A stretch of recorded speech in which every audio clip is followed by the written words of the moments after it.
Tardes, bendiciones.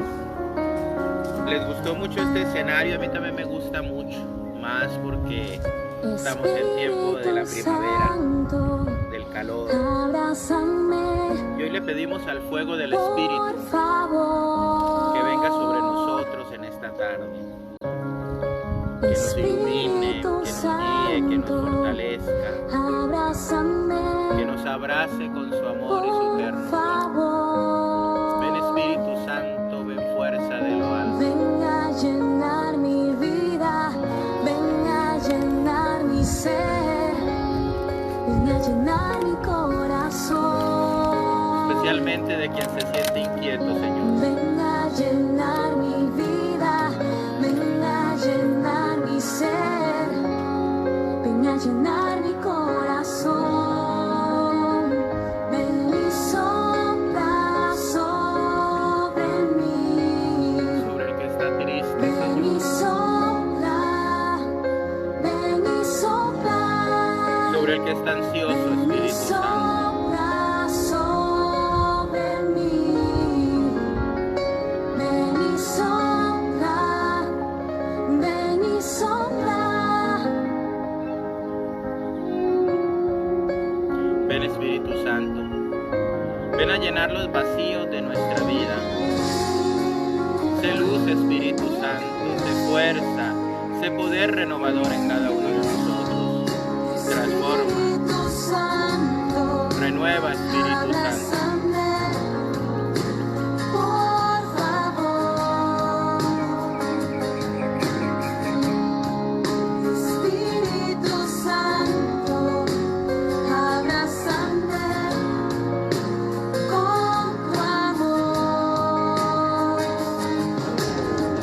Ven a llenar mi vida, ven a llenar mi ser, ven a llenar mi corazón. Ven a llenar mi vida, ven a llenar mi ser, ven a llenar mi corazón. Ven y sopla sobre mí. Ven y sopla, ven y sopla, ven y sopla sobre mí.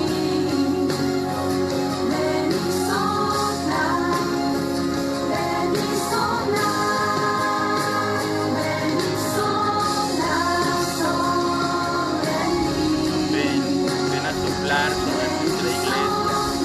Ven a guiar, Espíritu Santo. Ven a iluminar, Espíritu Santo.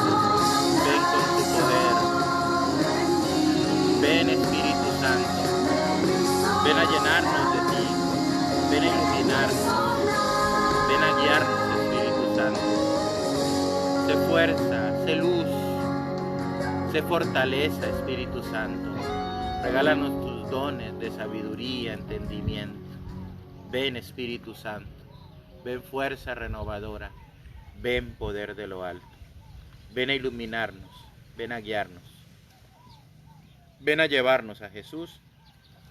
En el nombre del Padre, del Hijo y del Espíritu Santo. Amén. Espíritu Santo, fuente de luz, ilumínanos. Espíritu Santo, fuente de luz, ilumínanos. Hermanos, pues mire, el Señor nos regala cada vez más cosas en nuestra vida y nos permite descubrir, ¿verdad?, lo que quiere para nuestras vidas. Hoy quiero compartir con ustedes este tema de la conversión en San Marcos. Arceli Andrade, buenas tardes, bendiciones, ¿verdad? Y quiero compartirles, ¿verdad? En esta semana voy a tomar a San Marcos. Me dijeron que si ya se me acababa el rollo, les dije, están los 4 evangelios, están las cartas, el libro del Apocalipsis, 72 libros aquí en la Sagrada Escritura para compartir, para hablar sobre ellos. Y hoy quiero hablar sobre la conversión. Hablar sobre la conversión y iniciar en el capítulo, versículos del 1 al 11, ¿verdad?, del Evangelio según San Marcos, donde quiero tocar el tema, este tema importante en este tiempo de la conversión. Fíjense que dentro de las noticias que he escuchado, y estaban haciéndole una entrevista ahí a una psicóloga del comportamiento social actualmente de los millennials, de los jóvenes en la actualidad, de las personas en la actualidad, y sobre todo por el cambio que estamos viviendo, ¿verdad? Por el cambio que estamos viviendo, el cambio de época, un cambio que nos contextualiza en varias situaciones. La primera situación que yo quiero contextualizar de este tiempo de la posmodernidad es, sin lugar a dudas, hermanos, esta manera de vivir, esta manera de comportarnos, esta manera de llevar la vida como tal. Y esta manera de vivir, de comportarnos y de llevar la vida como tal nos muestra ciertamente que vivimos una cierta individualidad, un cierto egoísmo. Una individualidad y un egoísmo que tiene que ver con el culto a la persona, el culto al cuerpo. No estoy en contra, no estoy en contra de los gyms, no estoy en contra de todo este trabajo que se hace ahora por mantener el cuerpo y como el cuerpo en determinado momento, incluso entre los mismos jóvenes, es sujeto del atractivo para poder decir si quiere estar esta persona ennoviarse con esta otra, y a veces hasta es motivo de ¿cómo se llama? Como de rechazo, si tú eres gordito, si tú eres flaquita, entre los mismos muchachos, ¿verdad? Si trae determinada ropa, si trae determinada manera de vestir, etcétera, etcétera. O también entre las mismas personas, la manera de hablar, la manera de decir las cosas. Todo esto, hermanos, todo esto es fruto de ¿cómo decirte?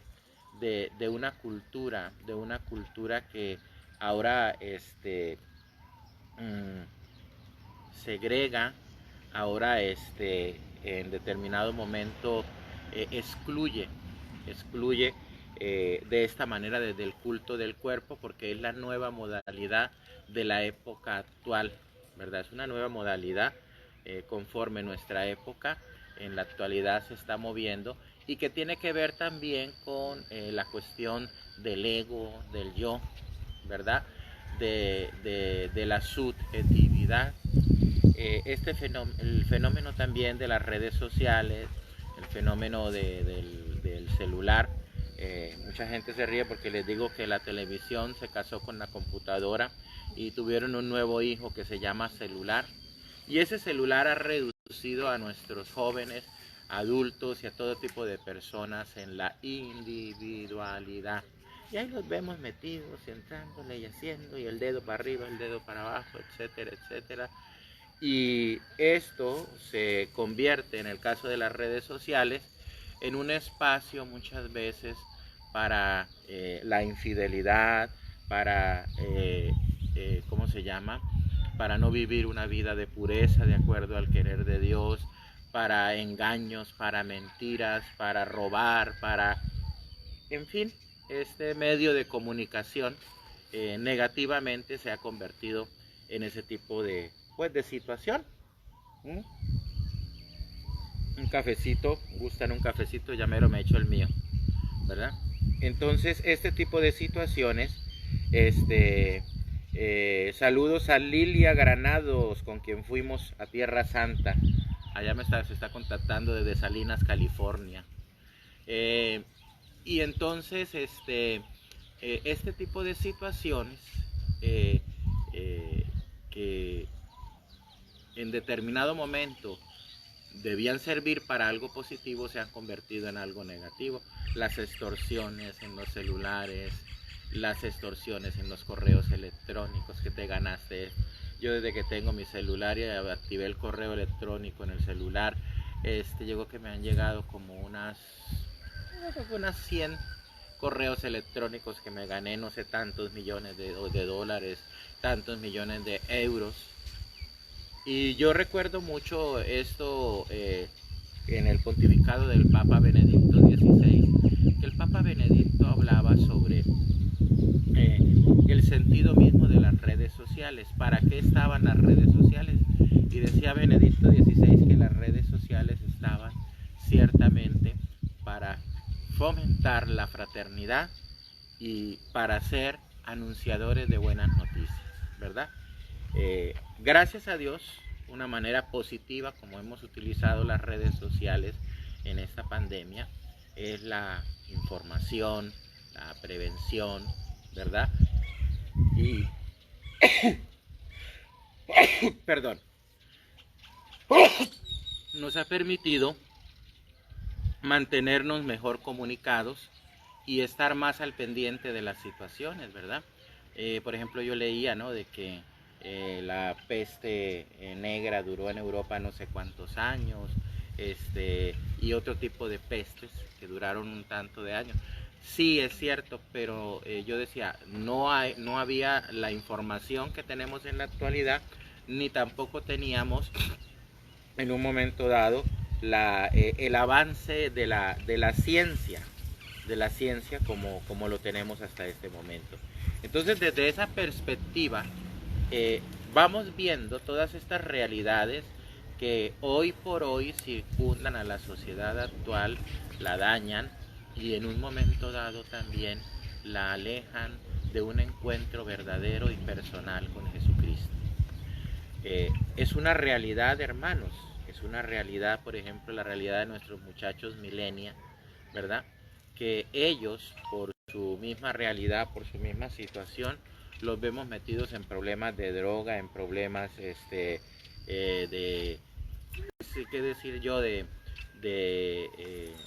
separación y alejamiento. Nos habla es Marielos Ortiz, bendiciones, Padre, bendiciones, Marielos, ¿verdad? Nomás díganme de dónde son porque para por lo menos saber dónde están, ¿verdad? Ya me pusieron esto aquí para que los salude, ¿verdad? Entonces, esa situación ha llevado a una vida de alejamiento de la familia, de individualidad, ha llevado también a la situación de pecado, ¿verdad? Nos escandalizamos, ¿verdad?, por muchas cosas que estamos viviendo y que no se vivían con anterioridad. Y decía la psicóloga esta semana que escuché que el joven de ahora, al igual que el adulto de ahora que estaba viviendo esta situación, estaba haciendo un proceso a la inversa. Por eso nosotros... ¿Por qué? Porque pues nosotros no, ¿cómo decir?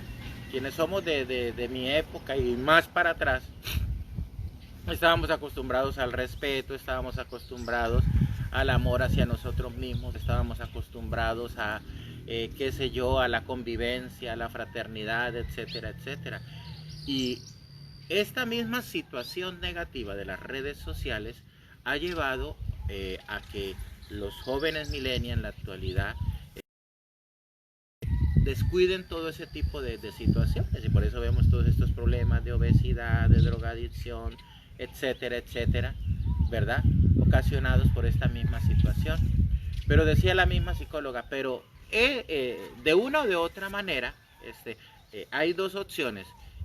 Sigues esa línea y esa línea lógicamente te va a llevar al suicidio, a la muerte, o corriges tu línea. ¿Y cómo corriges tu línea? O sea, el proceso que nosotros llevamos desde pequeños cuando se nos formó en la familia, del respeto, de la ayuda, del amor a nosotros mismos, etcétera, etcétera, va a ser a la inversa. No va a ser en el momento de la adolescencia, no va a ser en el momento de la infancia que lo va a aprender, sino que desafortunadamente este millennial que está adelantado tiene que hacerlo ahora posteriormente.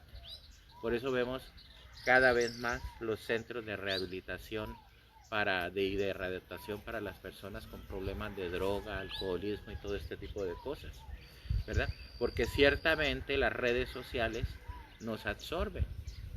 Fíjense ustedes los muchachos cuánto tiempo se meten usted se mete a dormir a su cuarto, pero hasta qué horas estará el muchacho o la muchacha en las redes sociales, 3, 4, 5 de la mañana, ¿verdad? Y por eso cuando usted ya empieza sus labores a las 7, 8, 9, 10 de la mañana, el amigo o la amiga está durmiendo. ¿Por qué? Pues no durmió en la noche, ¿verdad?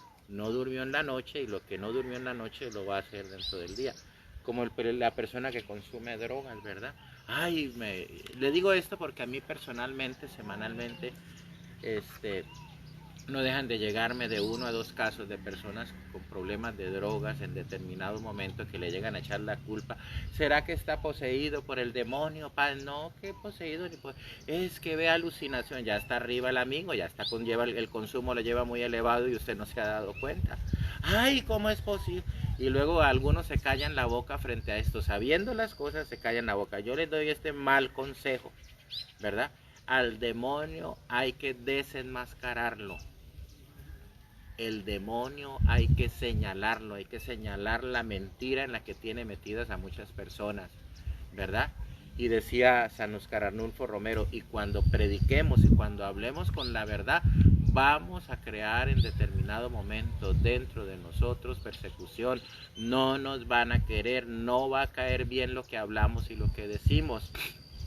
¿Por qué? Porque al demonio no le gusta ser desenmascarado. Pero si nuestra predicación, si nuestro anuncio de la palabra de Dios no llega a ello, hermanos, no estamos predicando la palabra de Jesucristo, porque la palabra de Jesucristo es luz, la palabra de Jesucristo es liberación para aquel que la escucha.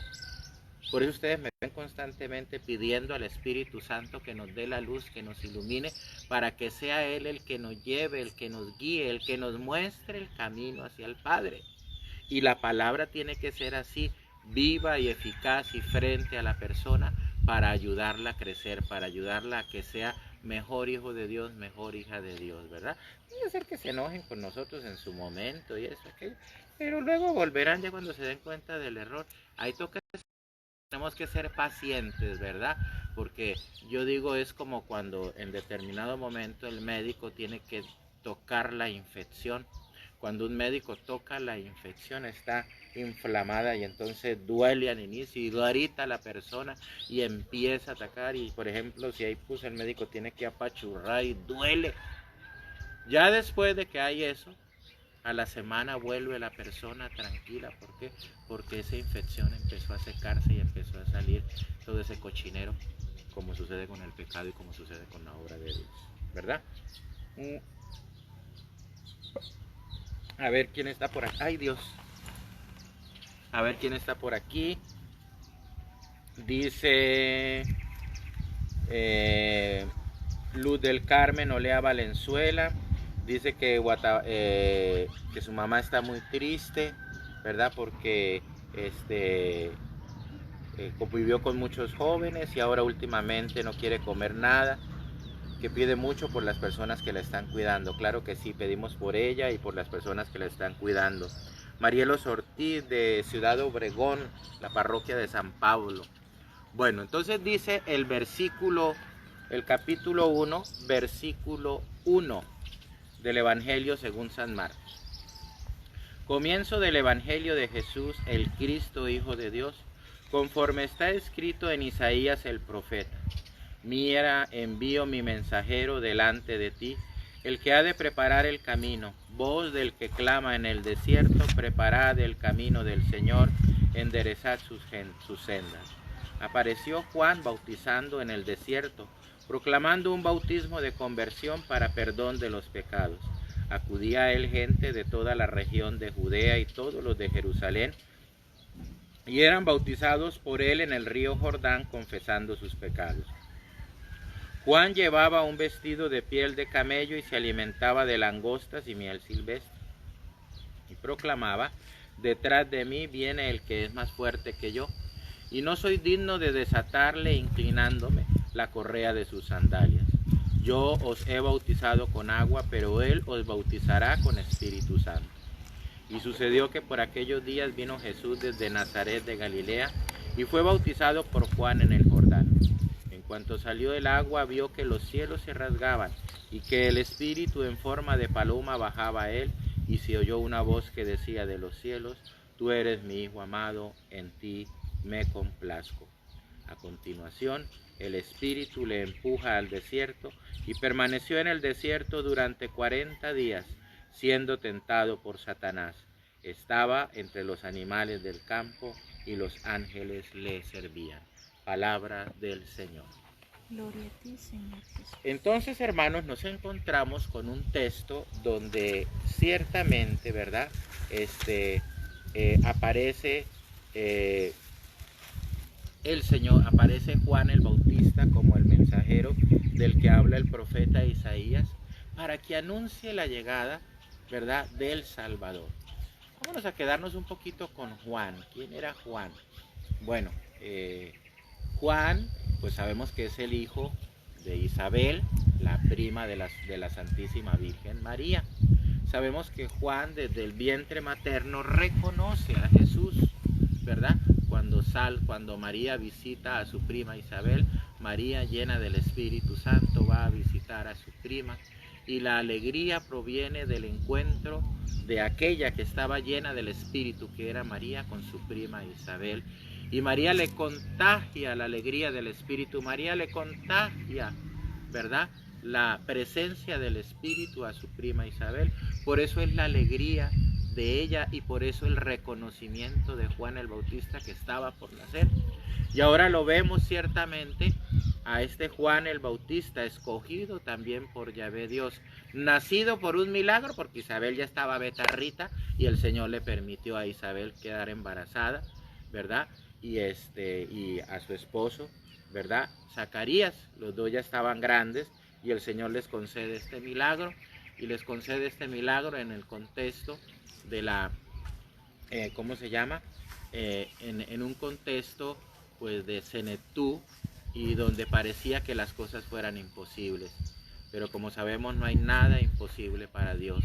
Y en el caso de Isabel, pues no fue imposible, y Zacarías.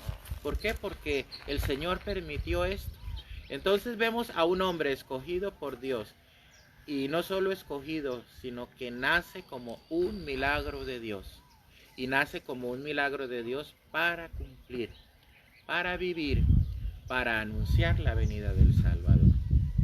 El lugar donde Juan el Bautista vivía, dirá alguno de los evangelistas, que él vivía entre dromedarios, ¿verdad?, y camellos, y que se alimentaba de saltamontes. Es decir, era este grupo, ¿verdad?, este grupo de personas en el tiempo de Jesús que se retiraban al desierto, se llamaban los esenios. Los esenios era un grupo grandísimo que estaban cerca del Mar Muerto, en el vil desierto. En el desierto ellos vivían en medio del silencio. Ustedes les gusta escuchar este ruido de los pájaros, y todos me han dicho, ay, qué bonitos se escuchan los pájaros, qué bien se ve esto. Pero también es interesante ver cuando estás en el desierto, porque en el desierto no se escucha absolutamente nada, solo el aire, y miras para lado y lado y lo único que ves es arena. Yo vivo en un lugar semidesértico, aquí hay vegetación, pero aquí hay una parte semidesértica, porque aquí yo puedo contemplar en un momento dado los, ¿cómo se dice?, los cactus,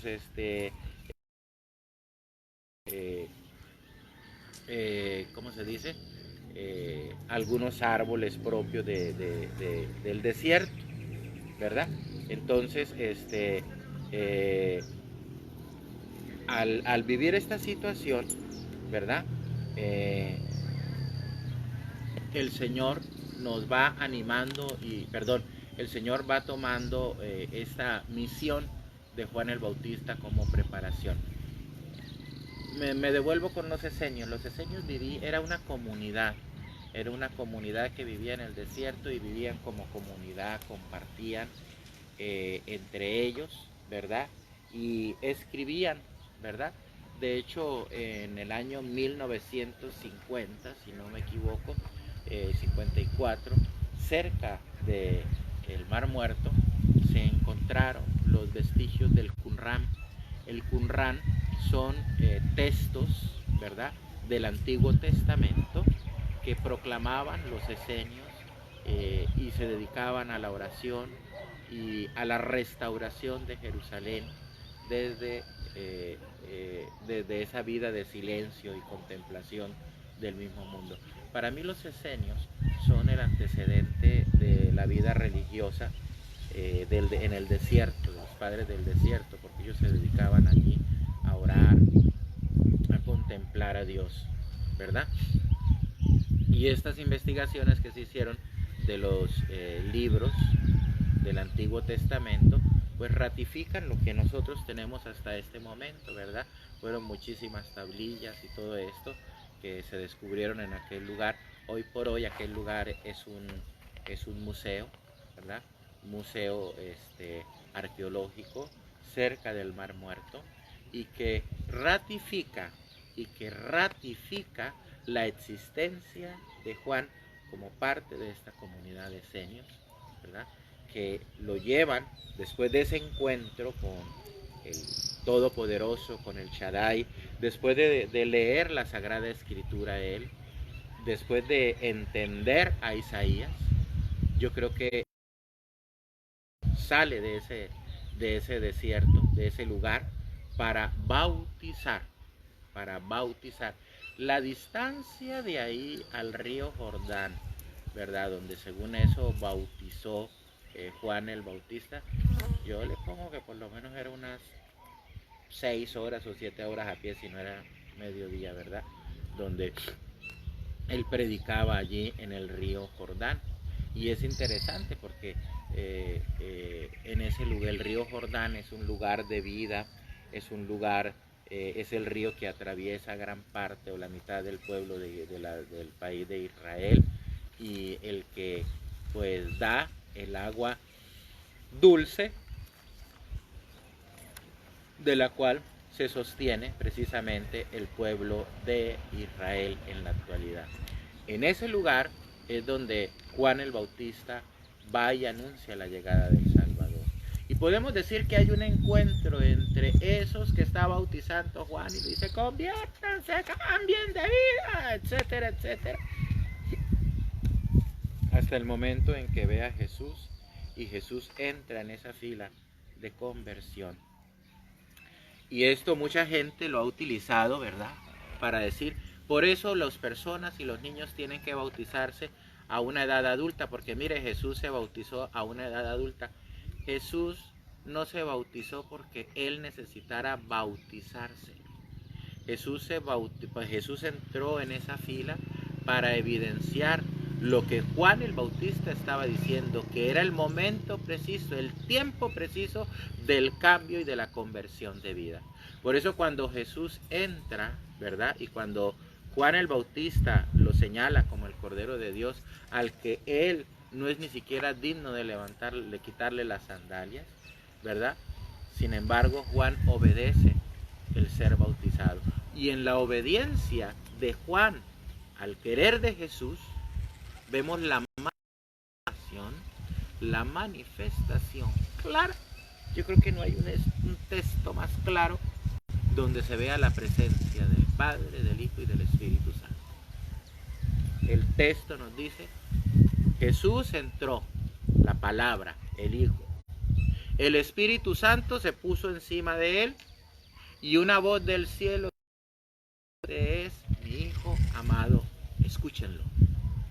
¿Se da cuenta qué manera tan clara, plástica de Marcos mostrarnos que Jesús, el Padre y el Espíritu Santo están juntos en esto que después, en los últimos versículos leímos, se convierte en el proceso de preparación del anuncio del reino? ¿Cómo el proceso de preparación del anuncio del reino?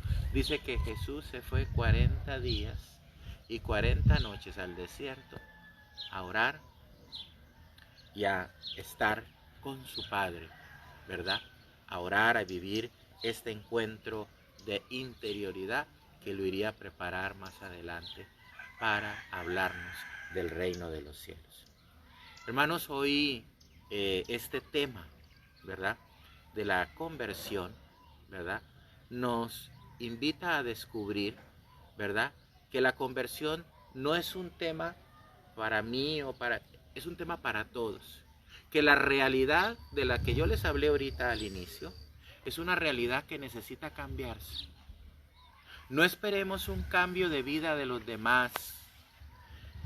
ahora con tantas cosas que ha vivido la iglesia y escándalos, y ay, ya me voy de la iglesia y esto, aquello. Hermano, yo quiero decirte, ¿verdad? Que, eh, que, eh, que ellos siempre van a existir y han existido. Que lo importante es que tú y yo, hermanos, no quitemos la mirada de Dios. Nuestra mirada no puedes quitarla de Dios. Cuando tú quitas la mirada de Dios, entonces tu vida desfallece, entonces tú te encierras en ti mismo, entonces tú te sientes triste, entonces la vida no tiene sentido, entonces ya quieres morirte, entonces no tiene sentido el para qué hacer las cosas. Nuestra mirada tiene que estar puesta en Jesús. Nuestra mirada tiene que estar puesta en el Padre que envió al Hijo y a través del Espíritu para poder cambiar y para poder transformar esta realidad. Jesús se metió en el agua para decirnos que tú y yo necesitamos meternos en esa vida que Él quiere para cada uno de nosotros. Que el proyecto original de Dios es que tú y yo estemos cerca de Él. Dios no nos quiere tristes, Dios no nos quiere alejados, Dios no nos quiere melancólicos, Dios no nos quiere deprimidos, Dios no nos quiere llenos de resentimiento, llenos de odios. Dios no quiere que tú seas drogadicto, Dios no quiere que tú seas una persona que piense solamente en ti. Dios te está invitando a través de este texto a escuchar lo que te dice Jesús. Y lo que te dice Jesús es un reino de justicia, es un reino de paz, es un reino de amor. Esa es su pasión de Jesús. Y esa pasión es la nuestra. Debemos apasionarnos porque Cristo Jesús sea amado. Debemos apasionarnos porque Cristo Jesús sea glorificado. Debemos apasionarnos porque ese reino de Dios llegue a más y más hombres, a más y más personas, porque ese reino está aquí, donde en este momento, en este instante en el que tú me estás escuchando, hermano, hermana, en este instante, en este momento, es donde Dios nos invita precisamente a vivir esta experiencia del amor, esta experiencia de la verdad, esta experiencia donde tú y yo tenemos que escuchar esa palabra que es palabra de vida.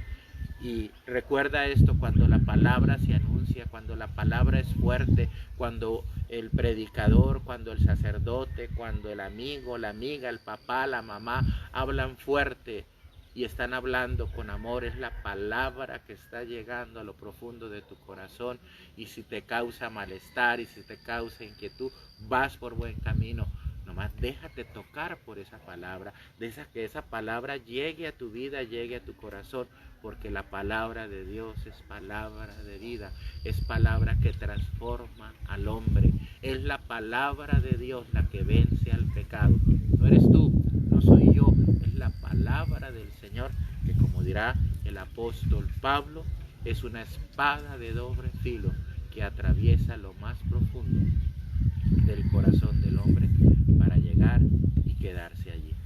Quiero invitarlos, hermanos, a que pensemos en esas situaciones de conversión de vida que tú y yo necesitamos cambiar, que tú y yo necesitamos transformar. Es cierto, este tiempo de pandemia es un tiempo que nos debe llevar a ser mejores. Y así no sea un tiempo de pandemia, así no sea un tiempo donde tengamos que estar encerrados, todo momento, toda la vida es una eterna y permanente conversión, una eterna y permanente mirada hacia Dios. Te digo, hermano, no te instales en el pecado, no te instales en aquellas situaciones que te hacen daño, que te lastiman, que te alejan delante de Dios.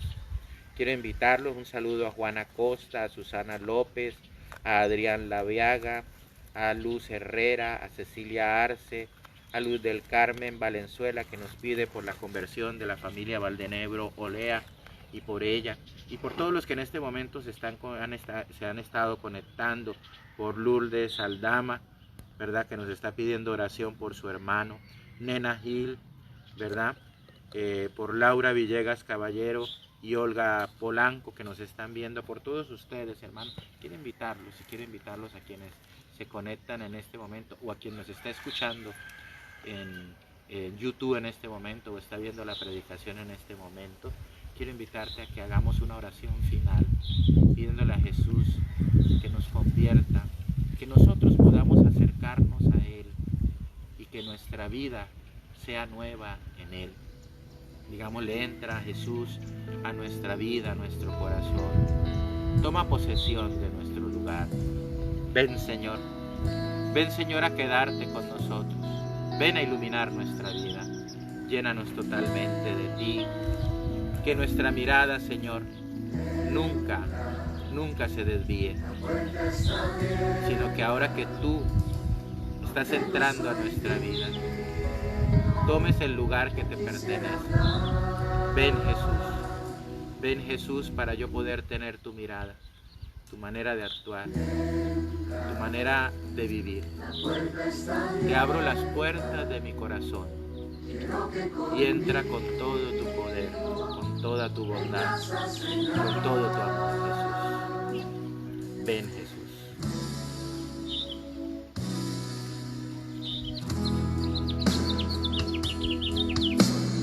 Entra Cristo Jesús en mi corazón.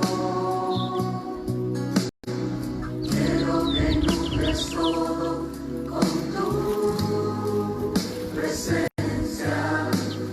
Quiero sentir el amor que nunca tuve. Porque no quiero ser igual.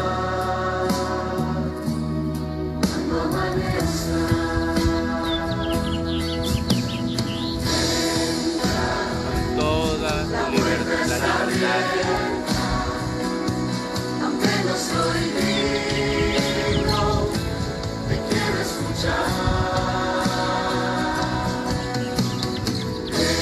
Entra, la puerta está abierta.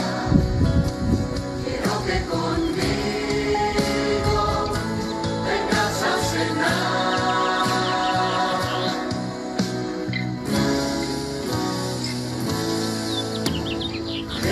Cristo Jesús en mi corazón. A nuestras familias entra también Jesús. Quiero que inundes todo con tu presencia. Quiero sentir el amor que nunca tuve. Porque no quiero ser igual. Cristo Jesús en mi corazón. Quiero que inundes todo con tu presencia. Quiero sentir el amor que nunca tuve. Porque no quiero ser igual.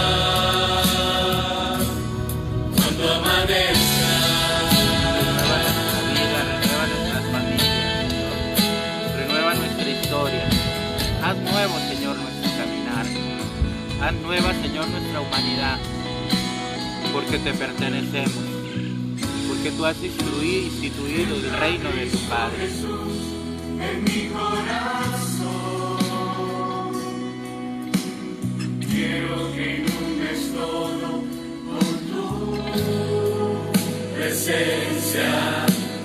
Quiero sentir el amor que nunca tuve, porque no quiero ser igual. Entra Cristo Jesús en mi corazón. Entra a la iglesia doméstica donde tú naciste, donde nació la iglesia. Entra a nuestras familias, quédate en ellas, quédate para siempre, Señor. Este es tu pueblo escogido, esta es tu nación santa, Señor. Quédate, Señor, quédate para siempre, Señor. Renuévala y fortalece a la familia, a la iglesia doméstica. Ven, Jesús, llena nuestras vidas de ti, llénanos de tu amor, pero llena de tu amor especialmente, Señor, a todos nuestros enfermos, a los enfermos de COVID, a los enfermos de droga, a los enfermos de pornografía, a los enfermos de desamor. Llénalos de ti y quédate con nosotros, en el nombre del Padre, del Hijo y del Espíritu Santo.